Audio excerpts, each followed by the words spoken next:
अरे व्यक्ति के नाम का क्या मूल्य, कोई जाने न जाने। नाम तो काम चलाने के लिए है।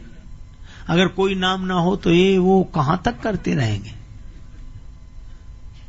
एक गांव में किसी बेटी का विवाह हुआ।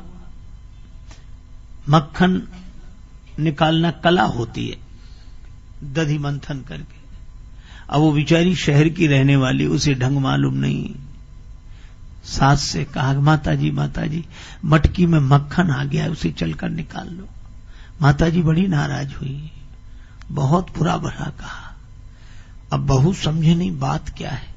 सही बात यह थी कि बहू के ससुर का नाम था मक्खन लाल। वो ऐसे ही चली गई कि मटकी में मक्खन आ गया है। उसे कान पकड़े, क्या आइंदा ध्यान रखूंगी। पर उसके लिए तो फिर वही समस्या थी। तीसरे दिन फिर वही समस्या। तो गई, बोले माता जी मटकी में वो परसों क्या। अब वो फिर नाम लेना पड़े तो यही बोली कि माता जी मटकी में ससुर जी आ गए, उन्हें चलकर निकाल लो। तो हम लोगों के नाम तो काम चलाने के लिए हैं। कोई भी नाम बना रहे। एक गांव में एक आदमी का नाम था ठनठन पाल। उसकी पत्नी को बड़ा बुरा लगे, क्योंकि मोहल्ले की सब बधुएं कहती, देखो ठनठन पाल की बहू आ रही है, वो ठनठन पाल।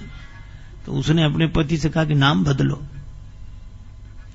पति ने कहा कि नाम में क्या रखा है, कुछ भी बना रहे। नहीं बदलो, नहीं तो मैं घर बदल कर चली जाऊंगी, मायके चली जाऊंगी। पति ने कहा कि भाई तेरी मर्जी, अब नाम में। तो नाराज होकर मायके चली अपने पिता के यहां। पैदल चली जा रही थी। रास्ते में एक बालिका लकड़ी बीन रही थी। इसने पूछा, बेटी तुम्हारा क्या नाम है? बड़ी गरीबनी जान पड़ती हो, लकड़ी बीन रही हो। उस बालिका ने कहा कि मेरा नाम लक्ष्मी है। उसका लकड़ी बीने लक्ष्मी, चलो खैर होगा। आगे चले, एक बैलगाड़ी में भूसा भरा हुआ। एक आदमी गाड़ी हाँकते आ रहा था। क्या नाम भैया तुम्हारा? तो बोला धनपाल। आगे बढ़े तो एक की शव यात्रा निकल रही थी। ये भैया कौन?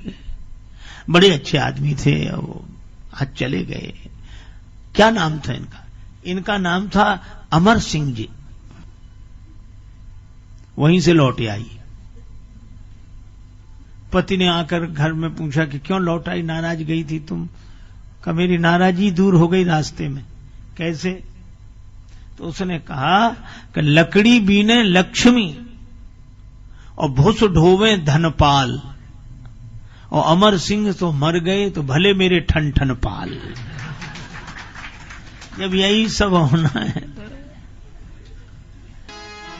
लेकिन बड़ी कठिनाई। भक्तों के बीच में भक्ति बढ़े। कबीरा तेरी झोपड़ी गलकट्टों के पास, जो करेंगे सो भरेंगे, तू क्यों हो तो उदास। बड़ा मुश्किल है केर बेर का संग। कबीरदास जी बैठे, बगल में वेश्या की हवेली। अब उसी समय वहां नाच गान हो, इधर कबीरदास जी झीनी झीनी बीनी चदरिया। उनका ये बाबा जी की वजह से बहुत डिस्टरबेंस होता है। किसी ने कहा संत के पास है क्या? घास की झोपड़ी आग लगा तो भाग जाए। आग लगा दी, कबीर की झोपड़ी जलने लगी। कबीरदास जी बोले कोई बात नहीं,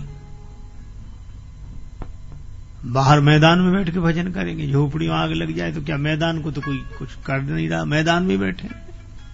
मैदान बैठ गए। भगवान की लीला ऐसी, हवा चली, घास फूस के झोपड़े उसकी हवेली पे गिरे, आग लग गई, सब भाग गए। अब वो आई, चरणों में गिर गई, बाबा बचाओ बचाओ। बाबा बोले हमारा तुम्हारा झगड़ा ही नहीं है, तुम तो आराम से बैठो। हानि लाभ होते रघुनाथ की कृपा से, सब मोही मानवों को माथ ठोक हाथ मलने दे। बाबा मेरा सब जल जाएगा, बचा लो। बाबा बोले मैंने कुछ किया ही नहीं। तो फिर कबीरदास जी बोले, तेरे यारों ने मेरी झोपड़ी में लगाई आग, अब मेरे यार के भी जरा अरमा निकलने दे।